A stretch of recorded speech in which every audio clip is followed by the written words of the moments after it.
കോട്ടയത്തെ മുൻ പഞ്ചായത്ത് പ്രസിഡന്റിന്റെയും കുട്ടികളുടെയും ആത്മഹത്യ. ഭർത്താവിന്റെ കുടുംബത്തിനെതിരെ യുവതിയുടെ വീട്ടുകാർ.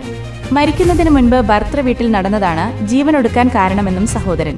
കസിൻസിന്റെ ഒരു കല്യാണത്തിന് ഞാൻ ചേച്ചിനെ വിളിച്ചോണ്ട് പോയത് കള്ളം പറഞ്ഞാണ്. അവരുടെ വീട്ടിൽ നിന്ന് വിടത്തില്ല, അവര് ചേച്ചിനെ പിടിച്ചിരിച്ചേക്കുമായിരുന്നു. ഭർത്താവിന്റെ വീട്ടില് ഭർത്താവിന്റെ അമ്മയുടെ സഹോദരിയും ജിസ്മോളെ മാനസികമായി ബുദ്ധിമുട്ടിച്ചിരുന്നു. മരിക്കുന്നതിന് മുൻപ് ആ വീട്ടില് എന്തോ കാര്യം സംഭവിച്ചിട്ടുണ്ട്. അതെന്താണെന്ന് അന്വേഷിച്ച് കണ്ടെത്തണം. ജിസ്മോൾക്ക് ആവശ്യമുള്ള പണമൊന്നും അവർ കൊടുത്തിരുന്നില്ല. ഭർത്താവിന്റെ അമ്മയുടെ സഹോദരിയും ജിസ്മോളെ മാനസികമായി ബുദ്ധിമുട്ടിച്ചിരുന്നു. അവരാണ് ജിസ്മോളെയും മക്കളെയും മരണത്തിലേക്ക് തള്ളിവിട്ടതെന്നും കുടുംബം ആരോപിക്കുന്നു. കഴിഞ്ഞ ദിവസമാണ് 5 വയസ്സ് പ്രായമുള്ള നേഹയെയും 1 വയസ്സുകാരി നോറയെയും കൂട്ടി നീരിക്കാട് സ്വദേശി ജിസ്മോള് ജീവനൊടുക്കിയത്.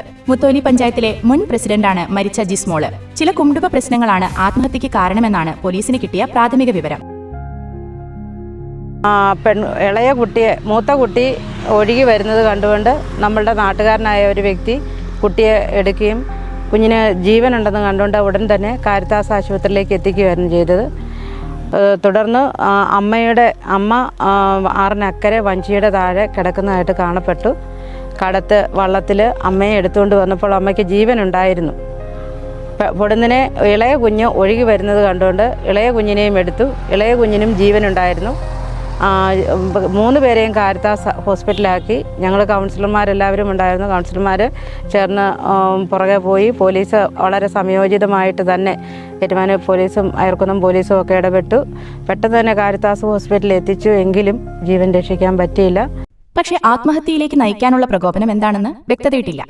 പോസ്റ്റ്മോർട്ടത്തിലെ പ്രാഥമിക വിവരമനുസരിച്ച് 3 പേരുടെയും ശ്വാസകോശത്തില് വെള്ളം നിറഞ്ഞതാണ് മരണകാരണം. ജിസ്മോളുടെ കൈയിലെ ഞരമ്പ് മുറിഞ്ഞ നിലയിലായിരുന്നു. ജിസ്മോളുടെ നടുവിന് മുകളിലായി മുറിവേറ്റിട്ടുണ്ട്. മക്കള് 2 പേരുടെയും ശരീരത്തില് അണുനാശിനിയുടെ അംശം കണ്ടെത്തി. ആറ്റില് ചാടുന്നതിന് മുമ്പ് ജിസ്മോള് മക്കൾക്ക് വിഷം നൽകിയിരുന്നുവെന്ന് നേരത്തെ തന്നെ പോലീസിന് വിവരമുണ്ടായിരുന്നു. സംഭവത്തില് അസ്വാഭാവിക മരണത്തിന് കേസെടുത്താണ് പോലീസ് അന്വേഷണം. ഈ ദുരന്തത്തിൽ അനുശോചനം രേഖപ്പെടുത്തുന്നു.